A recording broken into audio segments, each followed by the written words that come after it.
Welcome to the Revenue Marketing Report powered by Caliber Mind. I'm your host, Camela Thompson, and today I'm thrilled to be discussing a hot topic with Ryan Ruud. Ryan, tell us a little bit about yourself. Hello.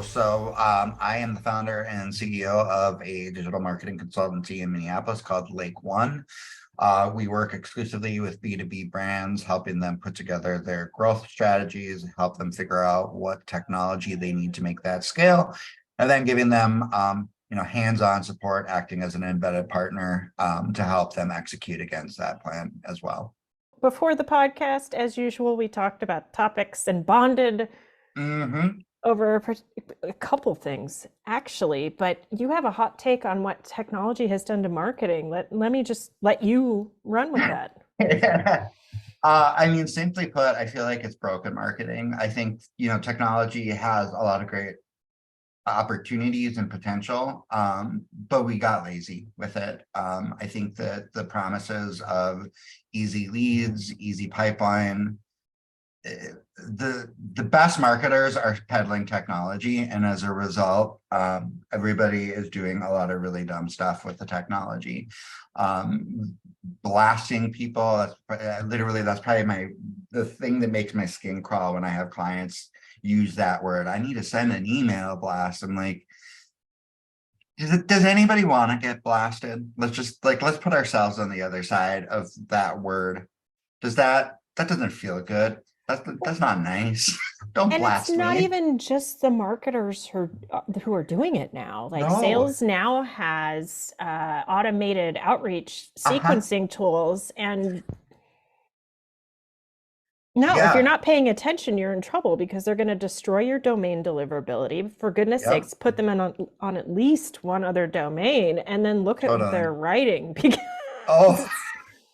it's not always good. Yeah, check the personalization tokens and make sure that it matches up with your outreach spreadsheet at least, because I can't tell you the number of times that I've gotten a hi John or a hi Jeff, and I'm like, you couldn't just take a second to check that at least? Right, or hi, put name here. Right. Haven't we evolved beyond this? Right, literally. Yes. And the best is the threaded ones that I get, where it's like, okay, maybe the first time, like I'll let you go once, but then you're clearly in a sequence where they keep sending that, and it's just like, nope, I can't anymore. So that's my take, is I feel like it's just allowed us to turn things onto autopilot and to play a numbers game that honestly isn't doing anybody any favors. It's bad for the brand, it's bad for a pipeline, it's bad for quotas, it's bad for the consumer, the buyer on the other side, because everybody hates it. Everybody hates, I dread going into my LinkedIn account because I can't even make sense of who's sending me messages anymore. And on the flip side of that, it's gotten extremely difficult to engage with people because they're tired of it. And I feel like since the pandemic, people are even more sensitive to not being seen. And it's something that's actually really hard to do well on the other side of it, unless you have a lot of intent signals, and there's some good parts of technology. But cold outreach has always been a game of just randomly being able to get in front of the right person at the right time. And we should try to do a little bit better there. I also feel like there's a set it and forget it mentality that's really scary, because the market changes. And sometimes so does your buyer profile. Totally. I always say the Ron Popeil food dehydrator does not apply here. You can't have a set it and forget it mentality and just walk away. It's interesting that you bring up the pandemic component to this, because I feel like if you look at some of the reports that came out in terms of engagement metrics, and like how quickly some of the channels of engagement, like email and ads and social media, how quickly they dropped off of a cliff because everybody was using it, right?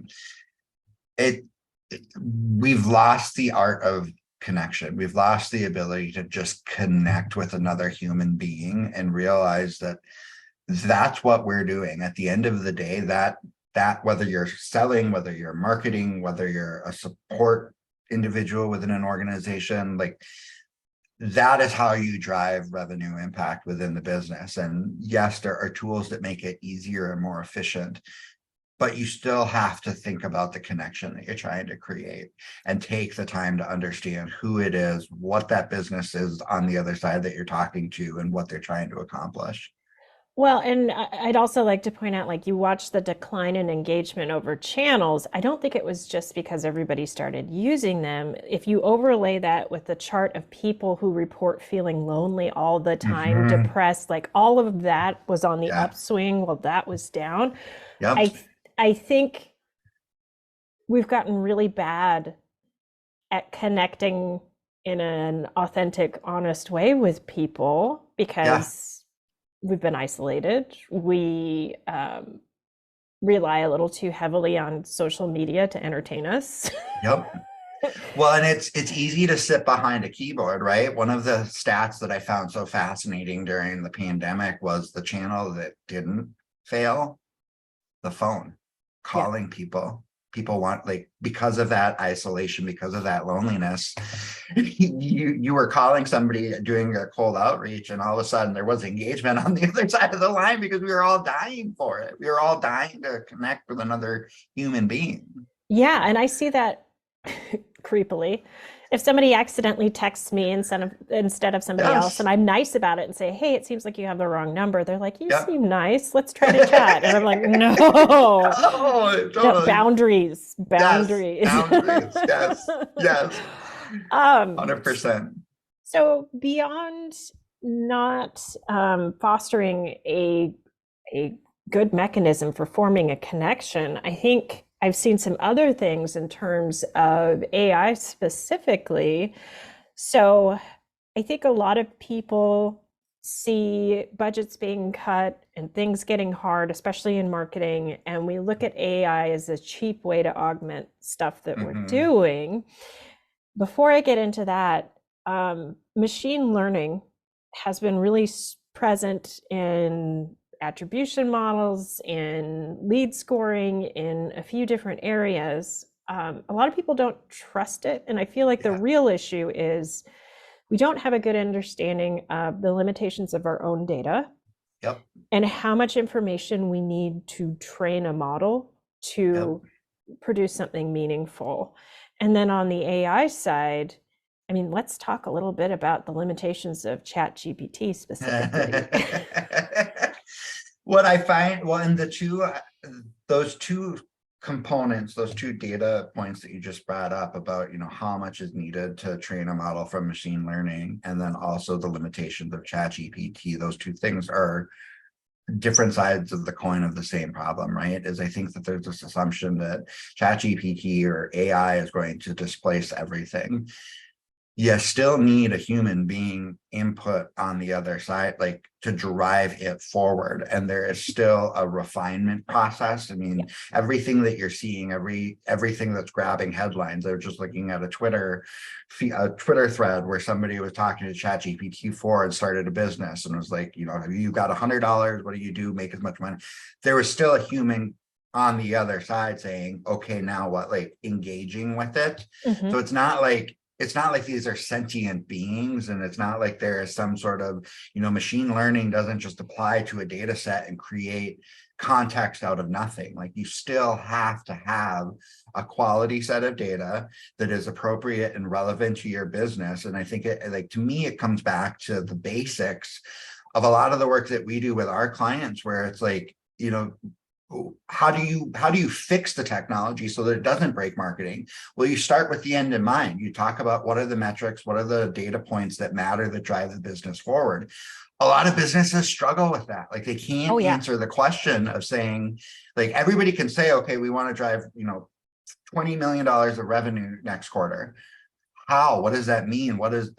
Tell me what the qualified deal looks like. You ask 10 different people in an organization, you're going to get 10 different answers. That's the problem. And that's really the problem with attribution, too. I mean, it's why Caliber Mind exists. But at the same time, I look at, different personas in the organization are trying to do different things with the numbers. Yep. And it's all riding on the one person who's responsible to setting it up to get it right. I Yep. think that's why so many people hate it is you've got this campaign optimization tool that the executive team is trying to use to estimate how much marketing is contributing to the business. Like Yep.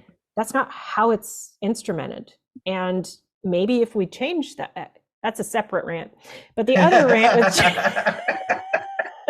but the other rant with ChatGPT is like I use it. I see a lot of valid use cases for it. Yep. What it's not good at, it's looking at recent historical data and coming up with often very cyclical, regurgitated versions of what's already out there. And Yep. that's not necessarily or even close to what people really want to consume. They want to know the cutting edge thought leader.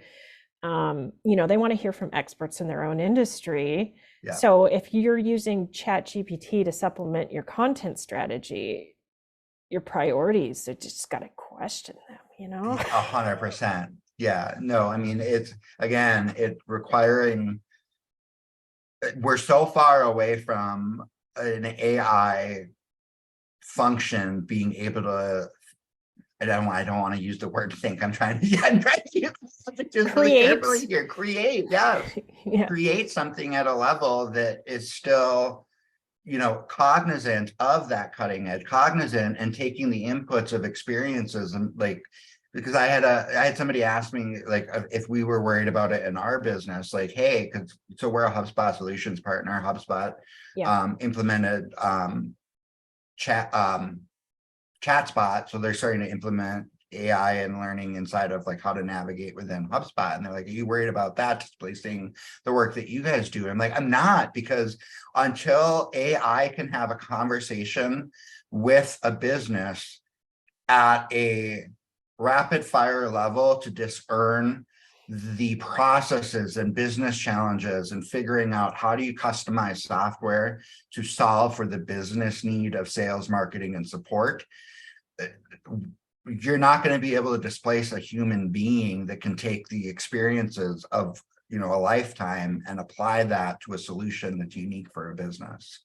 I mean, I would probably, well, I'm a little sarcastic, but I would probably answer it with like, how recently have you yelled into your phone and speak to a representative? Like, we're Right, just not right. there yet. We're not there yet. No, or gotten pissed off at Alexa because she's not understanding what you're trying to add to your shopping list.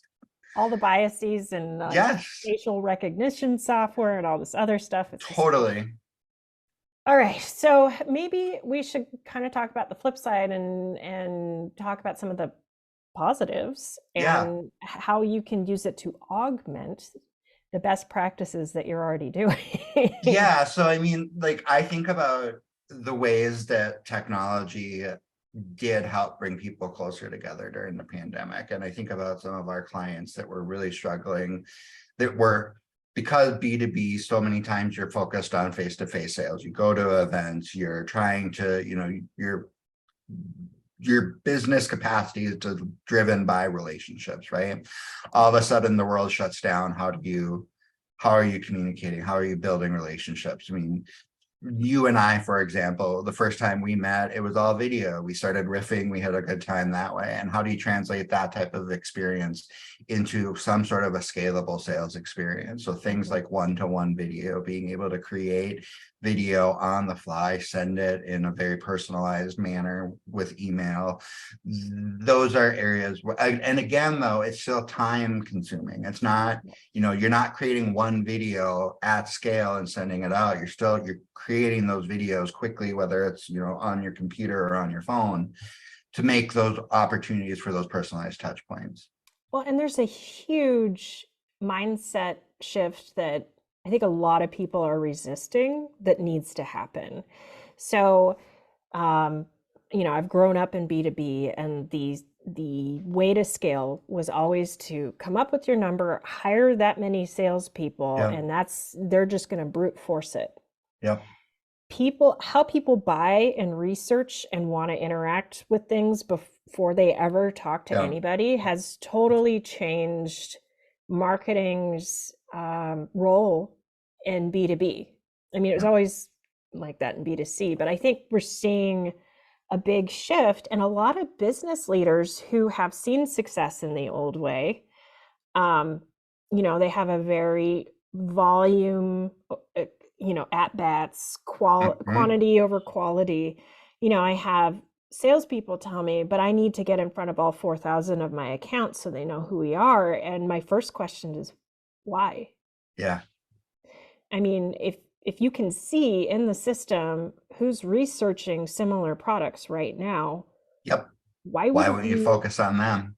And it's like hitting your head against a brick wall Yeah. sometimes. So what have you seen work when it comes to, so much of marketing is trying to convince other business leaders and sales Yep. teams to really, challenge the way they're approaching things. Yep. Have you seen any tactics that work really well? So what we always, because we have the same type of scenario where it's like, well, we've always done it this way. This is, why would I change it? Hmm. Um, finding finding the helper. So, but to borrow from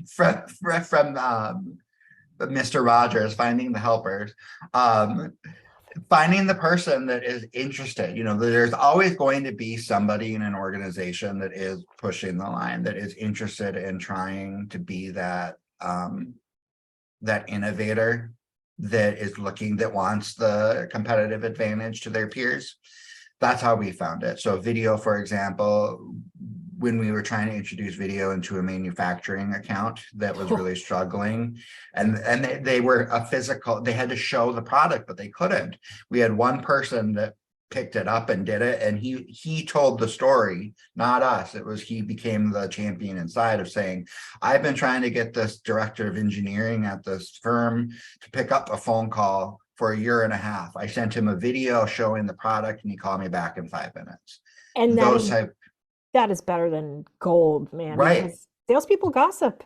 They do. Yes. And that's what we try to find, is we try to find those type of things. Similarly, in another account, we've been talking about account-based marketing, and the concept, they get it, but they don't, they're skeptical at scale. So finding things like, hey, during the supply chain crisis, our competitor is unable to supply this need. We have a product very similar. So we said, hey, let's run an account-based marketing campaign specifically against that.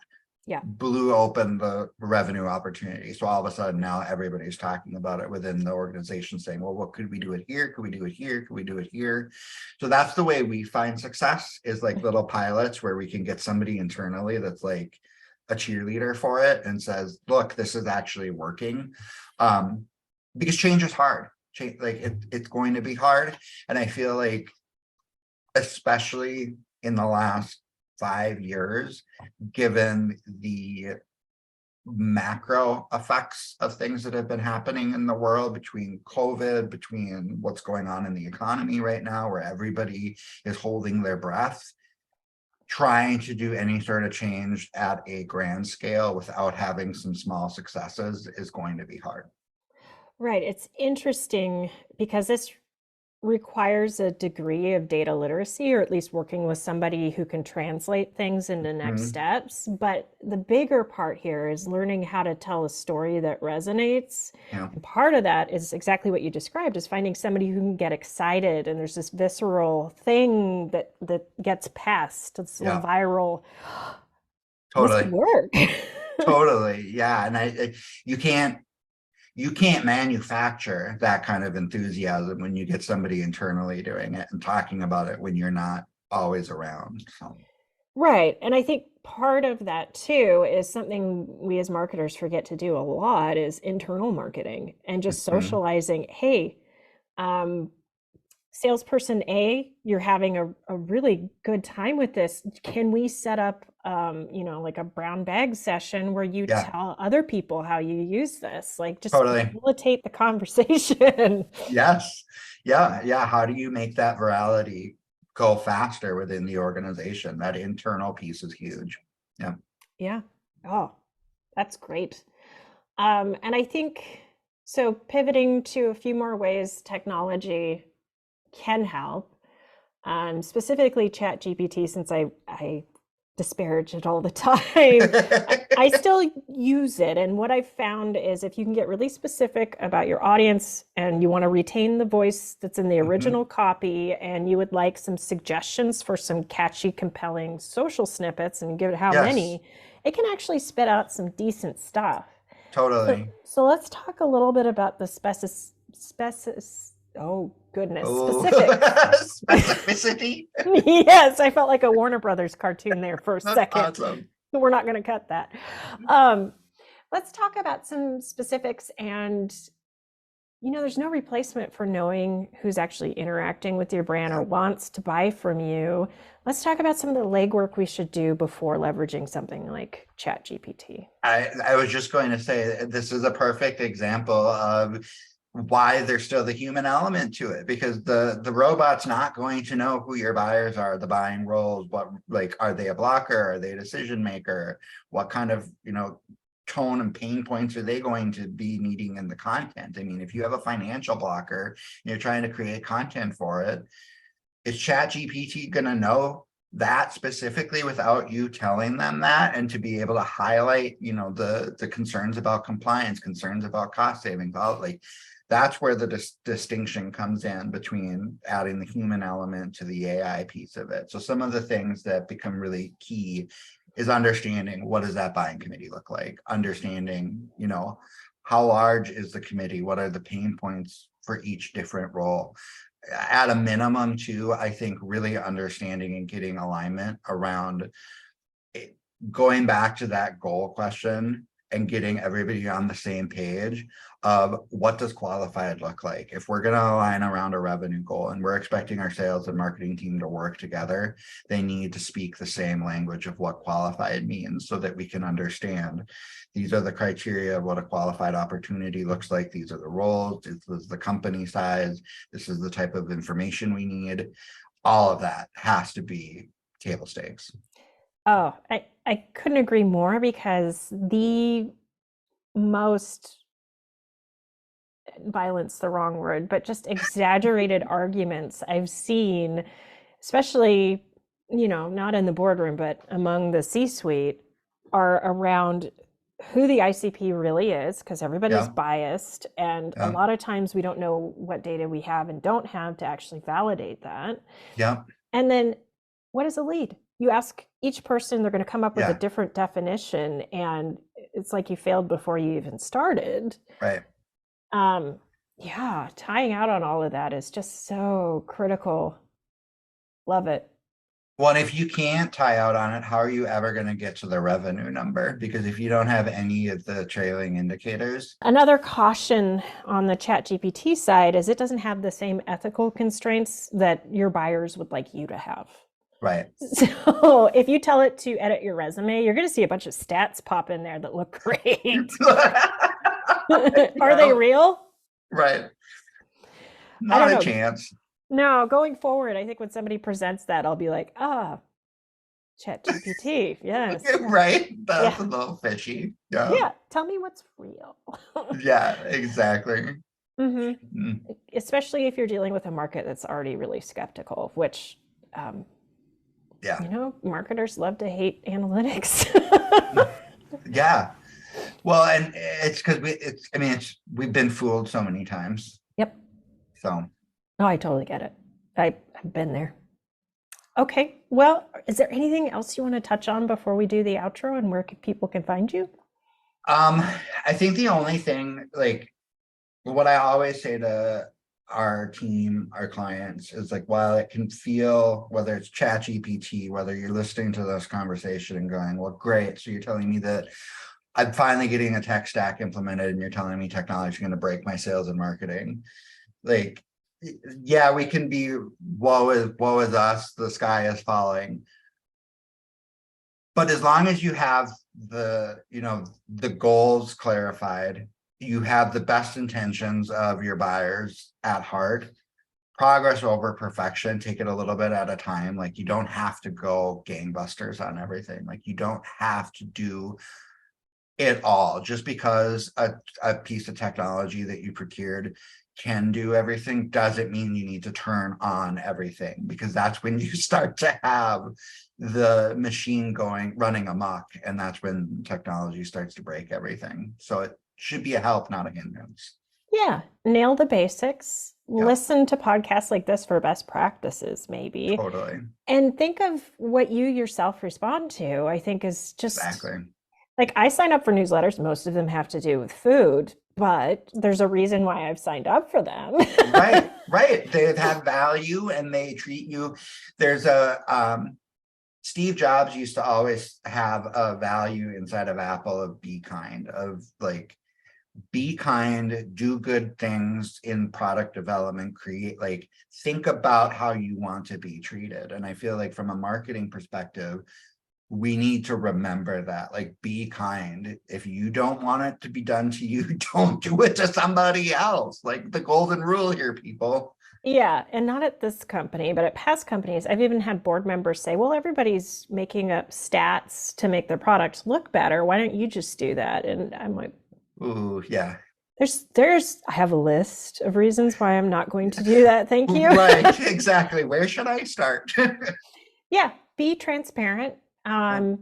Be honest about your product's shortcomings because chances are really good your product does a lot of awesome things too that may outweigh that. But if they know it going into it, they're going to be much more comfortable making a purchase. Totally.